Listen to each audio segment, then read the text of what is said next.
We are on the second part of our unit for conservation of momentum and collisions. So in this part, we're going to talk about collisions and explosions and the conservation of momentum. Since we've introduced what momentum is and impulse, we're going to look at what happens during a collision or an explosion and how is momentum conserved. So the first thing we need to do is look at the difference between elastic and inelastic collisions and explosions, and we're going to use the concept of conservation of momentum. And then we're going to learn how to solve using the law of conservation of momentum problems using the momentum bar charts if necessary. And I'm saying if necessary here, if you need these charts down below to help organize the problem, you are sure welcome to use them. If you don't need them, that is fine. It is up to you. I'm just giving you another tool to help you solve these. So to start with, we're going to look at the different types of collisions.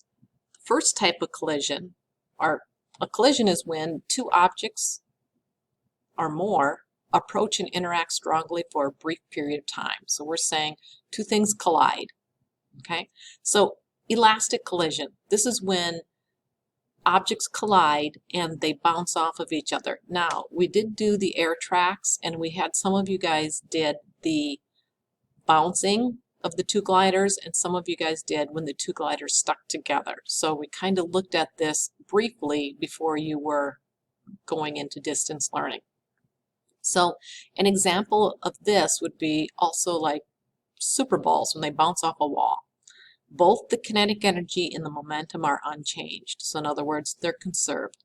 Just like we've talked about, momentum is transferred, and we know kinetic energy is transferred. It would be the same thing here. They're both conserved and they're both transferred. So I have three examples shown on this slide that you can look at, and notice the vectors on them. Like if there's no vector, it's stationary. When they collide, and then what happens afterwards, it also gives the vectors, so you can kind of look at that. Typically, these occur when you have colliding objects that are very hard or bouncy. So that would give you a good example of when you're going to have an elastic collision. The second type of collision is inelastic. So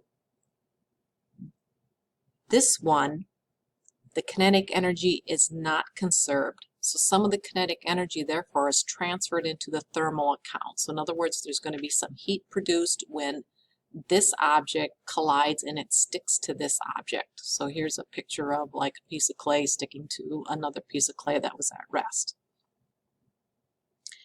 And so that transfer of energy could be heat, it could be sound, it could be possibly even light. So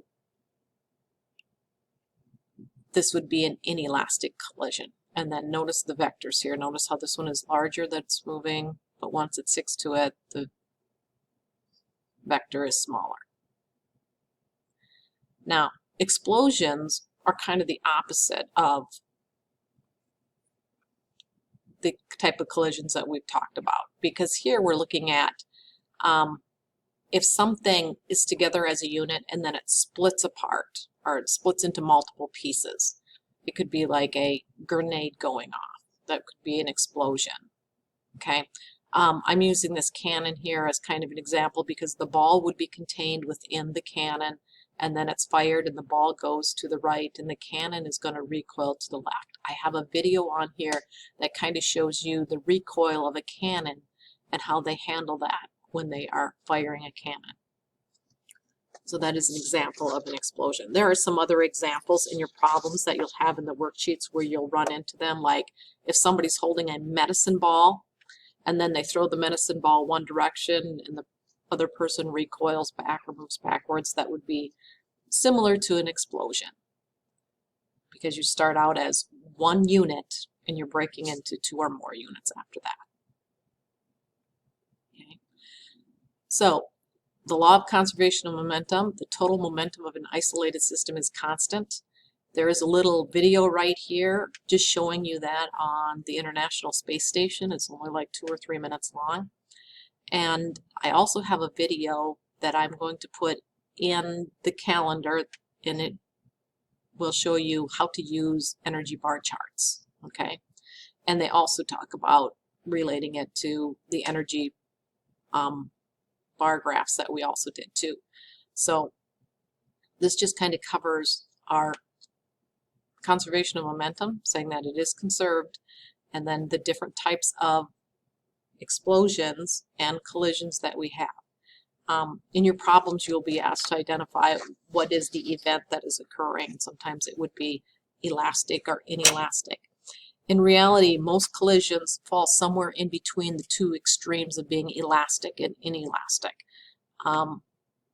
So we don't always have a perfect collision that we would prefer. So hopefully this gets you through the next part, and then we'll have problems to work with.